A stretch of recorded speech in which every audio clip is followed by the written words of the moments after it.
കുറഞ്ഞ ആൾക്കാർക്ക് മാത്രമാണ് ഇത് കണ്ട് അംഗീകരിക്കാൻ പറ്റാത്തത്. നാടിനാടിന് വളർത്തുമ്പോൾ ചിലപ്പോൾ ഓൽക്കന്തി അടി കുടുക്കിയിട്ടുണ്ടോ. ഇത് ഹൈദരാബാദി ആടാണ്. 2 പ്രസവം കഴിഞ്ഞു. ഇനി മൂന്നാമത്തേന് ക്രോസ് ചെയ്യാറായി തുടങ്ങി. ക്രോസ് ചെയ്യാൻ പിന്നെ ആദ്യ കാലങ്ങളിലൊക്കെ നാടനാട വന്നി. ഇപ്പം അതൊക്കെ ഊരിതിരിഞ്ഞ് നമ്മളെ മുട്ടന്മാരെ കൊണ്ട് ക്രോസ് ചെയ്ത് ഇപ്പം അതൊക്കെ ഏതാണ്ട് ക്രോസ് ബ്രീഡ് ഹൈദരാബാദിമൊക്കെ എത്തിയിട്ടില്ല എന്നേ ഉള്ളൂ.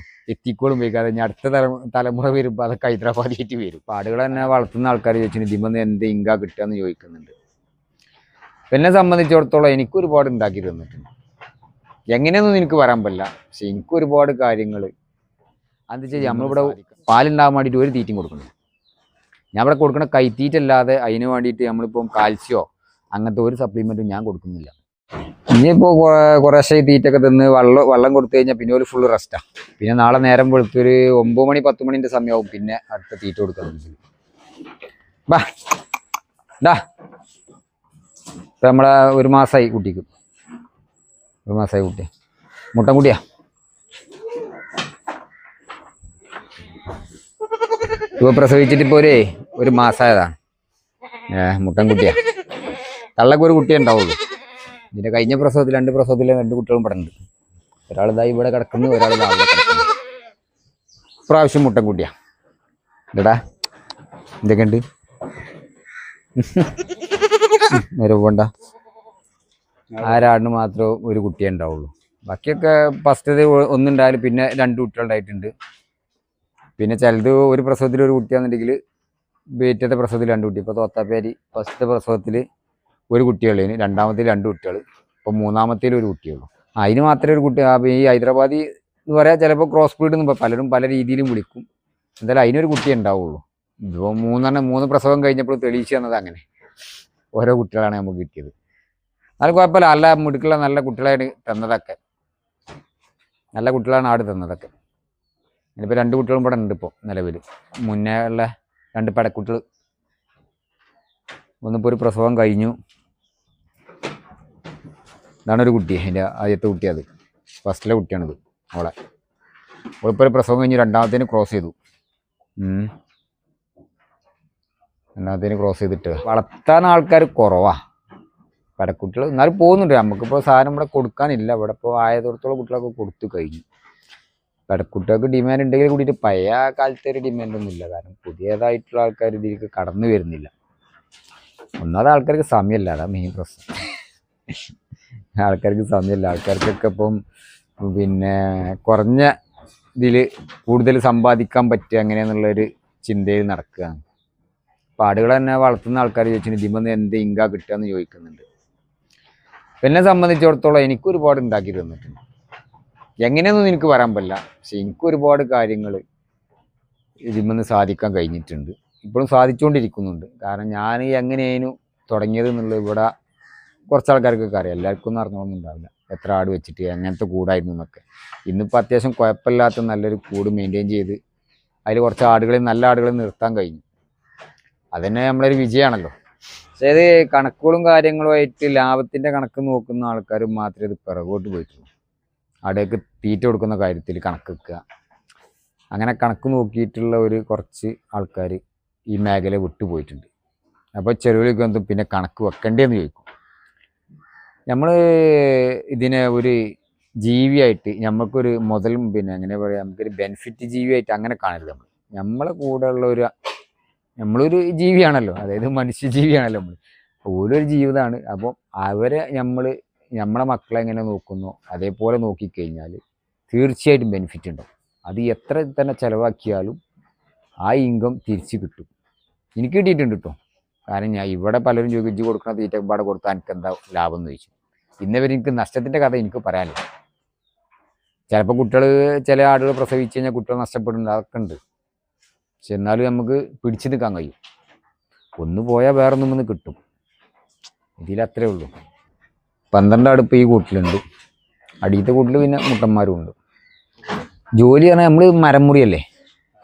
ഈ മരം മുറിക്കുന്നതുകൊണ്ടാണ് മരമുറി ഉള്ളതുകൊണ്ടാണ് ഞാൻ ഈ ആടുകളെ എത്രയും ഇതാക്കി നമുക്ക് ചെയ്യാനും പറ്റുന്നത്. കാരണം എന്താ വെച്ചാൽ ഇലക്ക് നമുക്ക് ബുദ്ധിമുട്ടില്ല. അപ്പോൾ അവിടെ പുല്ല് ഞാൻ കുറേശ്ശേ ഉള്ളൂ കൃഷി. പുല്ല് മണി നമുക്ക് ഫുള്ളായിട്ട് ചെയ്യാനുള്ള സ്ഥലം ഉണ്ട് അവിടെ. പക്ഷെ അതിൽ ചെയ്യാതെ കുറേശ്ശെ ചെയ്യണമെന്ന് വെച്ചാൽ അഥവാ എപ്പോഴെങ്കിലുമൊക്കെ ഒന്ന് വെറുതെ ഒരു വെറൈറ്റിക്കും വേണ്ടിയിട്ട് കുറച്ച് പുല്ലിട്ട് കൊടുക്കുക എന്നുള്ള രീതിയിൽ അതിനും വേണ്ടിയിട്ട്. കാരണം നമുക്ക് സുലഭമായിട്ട് ഇലക്ക് ബുദ്ധിമുട്ടില്ല. ഇല നമുക്ക് പലരെയും വിളിച്ചിട്ട് ഞാൻ കൊടുക്കല. നമ്മൾ മുറിക്കുന്ന സ്ഥലത്ത് നിന്ന് തന്നെ ഒരുപാട് ആൾക്കാർ വിളിച്ച് വരുത്തിയിട്ട് പോലും ഇല കൊടുക്കല. കാരണം നമുക്ക് അത്രയും ഇല കിട്ടിക്കൊണ്ടേയിരിക്കും. അപ്പം ഇലക്ക് നമുക്ക് ഇവിടെ ബുദ്ധിമുട്ട് വരുന്നത്. അതുകൊണ്ട് തന്നെ നമുക്ക് എത്ര ആടിനും വേണം വളർത്താം. പക്ഷെ സമയത്തിൻ്റെ ഒരു പ്രശ്നമുള്ളതുകൊണ്ട് മാത്രം. ഞാൻ പോയി കഴിഞ്ഞാൽ പിന്നെ വൈഫാണ് ഇതിന് നോക്കുന്നത്. അപ്പോൾ ഓൽക്കൊരു ബുദ്ധിമുട്ടേക്കാരും ഒരുപാട് ആടാവുമ്പോൾ. ഓലി നമ്മോട് പറഞ്ഞിട്ടില്ല, നമ്മൾ കുറേ കണ്ടറിയണമല്ലോ.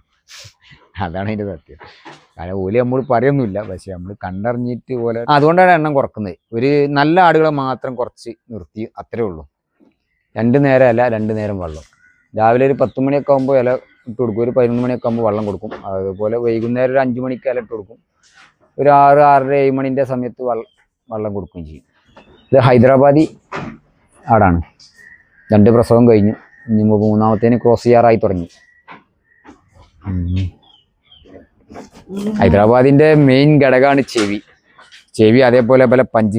ഇവിടെ വാ ബ്രോ, കയറി മേപ്പിട്ട് കയറി വാ. ഇതാ അവരെ ഈ പഞ്ച് നിങ്ങൾ ശ്രദ്ധിച്ചോ. അല്ലേ, ഈ പഞ്ച് പോലെ ഒരു ഇതാണ്. പിന്നെ ഇയർ നല്ല വീതിയും നീളവും, അതേപോലെ കണ്ണ് പിന്നെ ചെറിയൊരു ഇംപ്രഷൻ്റെ ഒരു ഒരു ഘടകമാണ് ഉള്ളത്. ചിലർക്ക് നല്ല വൈറ്റ് കണ്ണാണെങ്കിൽ നല്ല താല്പര്യമാണ്. ഇവിടെ ഫസ്റ്റിലെ പ്രസവത്തിലെ മകനാ. എന്നാടാ കയറി വാ മേപ്പിട്ട് വാ കയറി വാ. നമ്മളവിടെ കണ്ടില്ലേ, ഓളെ മോന ഫസ്റ്റിലെ പ്രസവത്തിലെ കഴിഞ്ഞ 2 കുട്ടികളായിരുന്നു. ഒരു പെടക്കുട്ടി ഉണ്ടായിരുന്നു, ഒരു മുട്ടൻകുട്ടി. പെടക്കുട്ടി ഞാൻ വേറെ ആൾക്ക് കൊടുത്തതാണ്. മുട്ടൻകുട്ടി നമുക്ക് ഇവിടെ ക്രോസിങ്ങിൻ്റെ ആവശ്യത്തിന് വേണ്ടിയിട്ട് ഇവിടെ നിർത്തിയതാ. അപ്പം അത്യാവശ്യം നല്ല ഇയർ ലെങ്ത്തും കാര്യങ്ങളൊക്കെ ഉള്ള ആളാണ്. ഇവിടെ വാടാ, എന്നാ കയറി വാ. ഇതാ കൊമ്പ്, തല താത്തിപ്പിടോ, അല്ലേ കൊമ്പ്. നാടനാട് വളർത്തുന്ന ആൾക്കാർ ഈ മേഖലയ്ക്ക്, അതായത് ഈ ഹൈബ്രിഡ് ക്രോസ് ബ്രീഡ് ആടുകളിലേക്ക് വന്നു കഴിഞ്ഞാൽ ബെനിഫിറ്റ് കൂടുതലായിരിക്കും. കാരണം ഓൾക്ക് എന്തായാലും വളർത്തി പരിചയം ഉണ്ടാവും. പിന്നെ ഇപ്പം ചില ആൾക്കാർ പറയും പോലെ ഇതിന് കുറേ മരുന്നുകൾ കൊടുക്കണം, അതൊന്നുമില്ല. അങ്ങനത്തെ ഒരു ഇതുമില്ല. കാരണം നമ്മളെ കാലാവസ്ഥയിൽ നമ്മളെ തീറ്റയിലും നിൽക്കുകയെന്നുണ്ടെങ്കിൽ ഒരു പ്രശ്നമില്ല. നമ്മൾ നാടനാടിന് വളർത്തുന്ന അതേ രീതിയാണ്. ചിലർക്ക് പിന്നെ അത് അയച്ചു വിട്ട് വളർത്താൻ പറ്റുമെന്നുള്ളൊരു ചോദ്യമുണ്ട്. ഇതും പറമ്പിലും മെയ്യും ആട് നമ്മൾ ശീലാക്കണം കേട്ടോ. അല്ലാതെ ഇപ്പോൾ നാടനാടിനെ കൊടുന്ന് കൂട്ടിലടച്ചിട്ട് കുറേ കാലം അടച്ചിട്ടിട്ട് പറമ്പിലിട്ട് അതൊന്നുമില്ല. അതേ സിസ്റ്റം വരും. ഇവര് 4 ദിവസം 5 ദിവസം നമ്മളിങ്ങനെ മേയാൻ വിട്ട് കഴിഞ്ഞാൽ, വേറെ ഒന്നും കൊടുക്കാഞ്ഞാൽ പോലും അവിടുന്ന് മേഞ്ഞ് തിന്ന് അവരെന്ത് ചെയ്യും, നമ്മളെ ആ ഒരു കാലാവസ്ഥയും നമ്മളെ ഒരു തീറ്റയും കാര്യങ്ങളൊക്കെ പൊരുത്തപ്പെടും.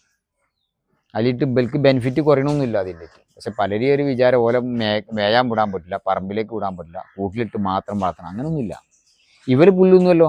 ഇത്രയും ഇല കൊടുക്കുന്ന ആടുകൾക്ക് ഞാൻ ഈ പുല്ലിട്ട് കൊടുത്താൽ ഒരു പുല്ലൊന്നും പറമ്പിൽ നിന്ന് തിന്നു ഞാൻ പറയില്ല. പക്ഷെ പറമ്പ് തിന്നണമെങ്കിൽ എന്ത് ചെയ്യണം, നമ്മൾ കൊണ്ടുപോയിട്ട് അവിടെ ശീലാക്കണം. കാരണം ഇവിടെ ഇപ്പം ഞാൻ ഒരു മാസത്തിൽ 30 ദിവസം ഉണ്ടെങ്കിൽ 29 ദിവസം അല്ലെങ്കിൽ 29.25 ദിവസം കൊടുക്കുന്ന ഇലയാണ്. അതിൻ്റെ ഇടയിൽ ഞാൻ ആ പുല്ല് വലുതാണ് സമയത്ത് ഒന്ന് വെട്ടിയിട്ട് കൊടുക്കും. അതും ഒരു കൈക്കുണ്ട്. ഇനിയിപ്പോൾ നാടൻ പുല്ലാൽ എരിഞ്ഞിട്ടുണ്ട്. ഞാൻ ചിലപ്പം രാവിലെ നല്ലോണം പുല്ലിട്ട ഫുള്ളാണ് ദമ്മാക്കിയിട്ട്. പിന്നെ വൈകുന്നേരം നോക്കുക, അപ്പോൾ ഇതിന് ഒരു കാലിയാക്കിയിട്ടുണ്ടാവും. അപ്പോൾ പുല്ല് തിന്നാത്ത കിടന്ന പോലില്ല. പക്ഷെ ചിലവർക്ക് ഇവർ പുല്ല് തിന്നൂല എന്നുള്ളൊരു കാഴ്ചപ്പാട്, അവർക്ക് ഇല മാത്രം വേണം, അങ്ങനെയൊന്നുമില്ല. ഏത് തീറ്റമ്പലും പോലും റെഡിയാണ്. നമ്മൾ കൊടുക്കുന്നത് മാതിരി ഉണ്ടാവും. ഏത് ആയാലും പിന്നെ ഇതാകുമ്പോൾ കൂടുതൽ ബെനിഫിറ്റ് ഉണ്ടാവും. കാരണം വെച്ചാൽ ഒരു കുട്ടി ഇപ്പോൾ നാടനാടിനെ കുറിച്ച് നമ്മൾ ഒരിക്കൽ പറഞ്ഞതാ. ഇതിനെ കുറിച്ചിട്ട് നാടനാടിൻ്റെ ഒരു കുട്ടി ഒരു 10 കിലോ വരുന്നുണ്ടെങ്കിൽ ചുരുങ്ങി ഒരു 6 മാസം പിടിക്കും. 6 മാസം അല്ലെങ്കിൽ എന്തായാലും ഒരു 5 മാസം എന്തായാലും പിടിക്കും.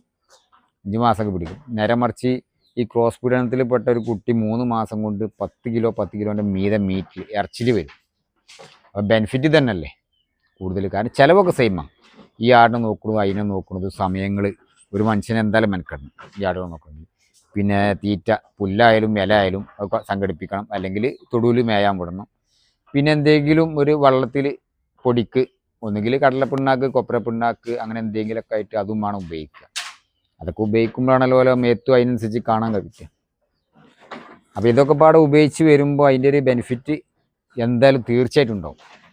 നാടനാടെന്ന് ചിലപ്പോൾ നാടനാട് ഇല്ലാതായിട്ടുണ്ട്. ഇപ്പോൾ 99% ക്രോസ് ബ്രീഡാണ്. പിന്നെ ചെവിൻ്റെ വലുപ്പത്തിലേ കമ്മിയുള്ളൂ. കാരണം ഇപ്പം നമ്മ ഇവിടെ വരുന്ന അറിയാം, നമുക്ക് ഇവിടെ മുട്ടന്മാരെ ക്രോസിങ്ങിന് വരുന്നുണ്ട്. മുട്ടന്മാർ ഇത് ക്രോസ് ചെയ്യാൻ വരുന്ന ആദ്യ കാലങ്ങളിലൊക്കെ നാടനാട വന്നു. ഇപ്പം അതൊക്കെ ഊരിതിരിഞ്ഞ് നമ്മളെ മുട്ടന്മാരെ കൊണ്ട് ക്രോസ് ചെയ്ത് ഇപ്പം അതൊക്കെ ഏതാണ്ട് ക്രോസ് ബീഡ് ഹൈദരാബാദി നമുക്ക് എത്തിയിട്ടില്ല എന്നേ ഉള്ളൂ. എത്തിക്കോളും വയ്ക്കാതെ ഇനി അടുത്ത തലമുറ വരുമ്പോൾ അതൊക്കെ ഹൈദരാബാദിയായിട്ട് വരും. കാരണം അത്രത്തോളം ഇപ്പോൾ ഇവിടെ ഈ അടുത്ത കാലത്തൊക്കെ വന്ന ആടുകളൊക്കെ ഞാൻ ശ്രദ്ധിച്ചതാണ്. ഓരൊക്കെ പറയും ഇത് ഇവിടുത്തെ മുട്ടൻ്റെ കുട്ടിയാട്ടോ, ഇവിടുന്ന് ക്രോസ് ചെയ്തിട്ടുണ്ടായതാട്ടോ, അപ്പോൾ അതിൻ്റെ കുട്ടിയെന്നൊക്കെ പറഞ്ഞിട്ട്. അപ്പോൾ നല്ല കുട്ടികളുണ്ടായാലും എന്നൊക്കെ പോല് നല്ല അഭിപ്രായങ്ങൾ പറയുന്നുണ്ട്. അപ്പോൾ ഓൽക്കൊക്കെ താല്പര്യമുള്ള, പിന്നെ കുറഞ്ഞ ആൾക്കാർക്ക് മാത്രമാണ് ഇത് കണ്ട് അംഗീകരിക്കാൻ പറ്റാത്തത്. നാടിന് വളർത്തുമ്പോൾ ചിലപ്പോൾ ഓൽക്ക് എന്തെങ്കിലും അടി കുടുങ്ങിയിട്ടുണ്ടാവും, നമുക്ക് പറയാൻ പറ്റില്ല. കാരണം എന്താ വെച്ചാൽ ഈ ചിലവർ ആദായം നോക്കിയിട്ട് ആടിനെടുക്കാൻ പോകുന്ന ആൾക്കാരുണ്ടാവും. ഈ ആദായം നോക്കി പോകുമ്പോൾ എന്തായാലും പണി കിട്ടും, അത് 100% ഉറപ്പുള്ള കാര്യമാണ്. ആദായം നോക്കിയിട്ട് ചിലപ്പോൾ ആടെടുക്കുന്ന ആൾക്കാർക്ക് പണി കിട്ടും. ആടിനെ നോക്കേണ്ടതെന്ന് വെച്ചാൽ പൈസ അല്ല അവിടെ നോക്കേണ്ടത്, ആട് നല്ലതാണോ അല്ലേ എന്നുള്ളതാണ്. ആ ആടിനെ നോക്കിയിട്ട് അതിന് പാൽപ്പാദന ശേഷി ഉണ്ടോ, അല്ലെങ്കിൽ അതിൻ്റെ മക്കളെ കാണാൻ പറ്റുമെങ്കിൽ മക്കളെ കാണാം. ഒരു പെണ്ണാടിനെ എടുക്കുമ്പോൾ അതിൻ്റെ കുട്ടി ഉണ്ടെങ്കിൽ ആ കുട്ടീനെ ശ്രദ്ധിച്ചാൽ നമുക്ക് എന്ത് ചെയ്യാം, ആ കുട്ടീനെ കണ്ടു കഴിഞ്ഞാൽ അത്യാവശ്യം കുഴപ്പമില്ല, ആടിന് പാലുണ്ട്, അല്ലെങ്കിൽ നല്ല മക്കളിറങ്ങുന്ന ആടാന്ന് നമുക്ക് മനസ്സിലാക്കാൻ കഴിയും. അപ്പം അത്തരം രീതിയിൽ സെലക്ട് ചെയ്ത് എടുത്തു കഴിഞ്ഞാൽ അതിന് പൈസയും കൊടുക്കേണ്ടി വരും, പൈസയും കൊടുക്കും. പക്ഷേ അത് നമുക്ക് എന്ത് ചെയ്യും, മുതൽക്കൂട്ടേക്കാരം. നേരെ മറിച്ച് ഇവിടെയും കിടക്കുന്ന ആടിൻ്റെ തറവാടും അതൊന്നും കാണാതെ പിടിച്ചലിച്ച് കൊടുന്നിട്ട് പ്രസവിച്ച് കഴിഞ്ഞാൽ ചിലവർ പറയും വിളിച്ചിട്ട് ഇതിന് പാലില്ലല്ലോ, പാലുണ്ടാവാൻ എന്താ കൊടുക്കുക വെച്ചു. പാലുണ്ടാവുക എന്ന് പറഞ്ഞു കഴിഞ്ഞാൽ അതൊരു ജനിതകമായിട്ടുള്ളൊരു സംഭവമാണ്.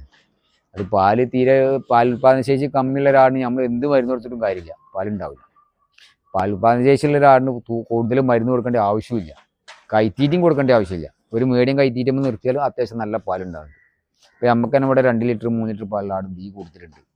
അതെന്താ വെച്ചാൽ നമ്മളിവിടെ പാലുണ്ടാകാൻ വേണ്ടിയിട്ട് ഒരു തീറ്റയും കൊടുക്കണം. ഞാൻ ഇവിടെ കൊടുക്കുന്ന കൈത്തീറ്റല്ലാതെ അതിന് വേണ്ടിയിട്ട് നമ്മളിപ്പം കാൽസ്യമോ അങ്ങനത്തെ ഒരു സപ്ലിമെൻറ്റും ഞാൻ കൊടുക്കുന്നില്ല പാലുൽപാദനത്തിന് വേണ്ടിയിട്ട്. കാരണം എന്താ വെച്ചാൽ ഞാൻ മെയിനായിട്ട് പറഞ്ഞാൽ ആ കുട്ടികൾ കുടിക്കുക, അത് കഴിഞ്ഞിട്ട് കുട്ടികളെ കാലം കഴിഞ്ഞിട്ടുള്ള പാല് മാത്രമേ ഞാൻ കറക്കുന്നുള്ളൂ. അപ്പോൾ ആ കുട്ടീനെ അതിൻ്റെ കൂടുതലിട്ട് ഉണ്ടല്ലോ നിങ്ങൾ, ആ കുട്ടി ഇപ്പോൾ പാൽ കുടിച്ചാൽ ഇനിയിപ്പോൾ വേറൊന്നും ഞാൻ കാണിച്ചതാ. ഇവിടെ 3 മാസമാണ് ഒരു കുട്ടിതാ, ഇവിടെതാ ഈ തൊത്താപ്പേരൻ്റെ. ഇതിൻ്റെ പാല് ഫുള്ള് ഈ കുട്ടിയാണ് കുടിക്കണേ, ഞാൻ കറക്കണില്ല. ആ കൂടുതൽ അങ്ങനെ നടക്കുക പേര് തമ്മിൽ. തൊത്താപ്പേരി അതിൻ്റെ കുട്ടിയതാ, ഇപ്പോൾ 3 മാസമായി തുടങ്ങി കുട്ടിക്ക്. അങ്ങനെ കുടിച്ചിട്ട് ഓനങ്ങനെ ദമ്മിൽ വരട്ടെ. ഇനിയിപ്പോൾ ഓനെ വളർത്താൻ കൊടുക്കുകയാണെങ്കിൽ കിട്ടുന്നവർക്കൊരു ഉപകാരമാകട്ടെ. 3 മാസം അറിയാം, പക്ഷെ കൈത്തീറ്റൊന്നും തുടങ്ങിയിട്ടില്ല. ഇപ്പം വെറും പാലാണ് പോണത്, നല്ല പാല് ഫുൾ ടൈം അതാ പരിപാടി. അതുപോലെ ഒരു ഇതാണ്, അങ്ങനെ ഓല് കുടിച്ച് അങ്ങനെ ഇതായി വളരുക. തോത്തപ്പേരിക്ക് പൊതുവിൽ പാല് കുറവായിരിക്കും, പാലുള്ള തോത്തപ്പേരി ഉണ്ട് എന്നൊക്കെ പറയുന്നുണ്ട്. പക്ഷേ ഇവിടെ ഞാൻ ഇതിന് മുമ്പേ കൊടുന്ന തോത്തപ്പേരിക്കും പാല് ഞാൻ കണ്ടിട്ടില്ല. കുറഞ്ഞ പാല് നമുക്ക് കറക്കണമെങ്കിൽ 1 ലിറ്റർ പാല് അത്രേ കഷ്ടി കിട്ടുള്ളൂ. പക്ഷേ കുട്ടികൾ ഭയങ്കരതാ. ഇപ്പോൾ ഇതൊക്കെ ഹൈദരാബാദിൽ പെട്ടോളെ കുട്ടികളാണ്, കടിഞ്ഞു കുട്ടികളാണ്. പിന്നെ വെച്ചാൽ ഈ ചില ആടുകൾ ജെൻസ് തന്നെ പാല് കമ്മിയുള്ള ജെൻസുകളുണ്ട്. അത് ഞാൻ പറഞ്ഞ ആടെടുക്കുമ്പോൾ നമ്മൾ ശ്രദ്ധിച്ചെടുക്കണേന്ന് പറഞ്ഞതാണ്. ഞാൻ ആടെടുക്കാൻ പോകുമ്പോൾ ഒന്നുകിൽ അതിൻ്റെ തള്ളനെ നോക്കും, ഇനിയിപ്പോൾ ഒരു കുട്ടീനെ എടുത്തുകൊണ്ട് വെച്ചാൽ അതിൻ്റെ തള്ളനെ നോക്കും, ആ കുട്ടീൻ്റെ ഒരു വളർച്ചാ നിരക്കും നോക്കും. അല്ലെങ്കിൽ ഇപ്പോൾ കുട്ടീനെ തള്ളിയുമ്പോൾ എടുക്കണം, ആ കുട്ടീൻ്റെ മേത്തേക്കും നോക്കും, കുട്ടി എത്രത്തോളം ആരോഗ്യവാനാണ് എന്നുള്ളത് നോക്കും. അപ്പോൾ അതൊക്കെ റെഡിയാണെന്നുണ്ടെങ്കിൽ നമുക്ക് എന്ത് ചെയ്യാം, ധൈര്യമായിട്ട് ആടുന്നത്. ഇപ്പോൾ ഈ തോത്താപ്പേരിനെ എടുത്ത് തന്നെ കണ്ണൂരിൽ നിന്ന് എടുത്താൽ നമ്മളാ സക്കറിയ, കണ്ണൂരുണ്ട് നമ്മളെ സക്കറിയ ബൈണ്ട്, ഓൻ്റെ കയ്യിൽ നിന്ന് ഓൻ്റെ പെരയിൽ പെറ്റുണ്ടായ കുട്ടിയാണ്. അതിൻ്റെ തള്ളനി ഇതിൻ്റെ തുണനൊക്കെ ഞാൻ കണ്ടിട്ടുണ്ട് കേട്ടോ. പക്ഷെ അതൊക്കെ കണ്ടത് ഞാൻ എടുത്തതിൻ്റെ ശേഷമാണ്. പക്ഷെ അവൻ്റെ വീഡിയോസിൽ പലവട്ടം കണ്ടു, കുഴപ്പമില്ല, അത്യാവശ്യം കുഴപ്പമില്ലാന്ന് തോന്നി. എനിക്കും കുഴപ്പമില്ല. ഞാൻ ഇപ്പോൾ കൊടുത്തിട്ട് 3 പ്രസവപ്പോൾ ഇവിടുന്ന് പ്രസവിച്ചു. ഞാനത് 7 മാസം എന്തോ പ്രായമുള്ള അമ്മത്താണ് ഇവിടെ കൊണ്ടുവരുന്നവളെ. ഇവിടുന്ന് ഇപ്പോൾ 3 പ്രസവം പ്രസവിച്ചു. എനിക്ക് നല്ല ബെനിഫിറ്റ് ആവും. ആട് വിൽപ്പന കുറവാണ്. നല്ല ആടുകളൊക്കെ നമ്മളെ അറിയിലുള്ള ആൾക്കാരുടെ കയ്യിലൊക്കെ ഉണ്ടെങ്കിൽ പോലും അതേ കൂടുതൽ 90% നമ്മൾ കൊടുത്ത ആടുകളൊക്കെ തന്നെയേക്കാരം. ഒന്ന് കുട്ടീനെ കൊടുത്തതേക്കാരം, കുട്ടി വലുതാവുമ്പോൾ അല്ലെങ്കിൽ കുട്ടികൾ കൊടുക്കാനാവുമ്പോൾ ഓരോരുത്തർ പറയും. ആ നല്ല കുട്ടികളൊക്കെയാണ് ഇവിടെ കൊടുന്നിടും, അപ്പോൾ ആവശ്യക്കാരനെ കൊടുക്കും. പിന്നെ ഇവിടെ കൊടുക്കൽ 99% ഇവിടുത്തെ കൊടുക്കൽ കുട്ടികളെ കൊടുക്കുക. ഇവിടുത്തെ നിർത്തുന്ന ആടുകളൊന്നും കൊടുക്കില്ല. ഞാൻ പുറത്തു നിന്ന് നല്ല ആടുകളെ കൊടുത്തിട്ടുണ്ടെങ്കിൽ മാത്രമേ കൊടുക്കുള്ളൂ. അത് ചിലപ്പോൾ ഞാൻ കൊണ്ടുവരലുണ്ട്.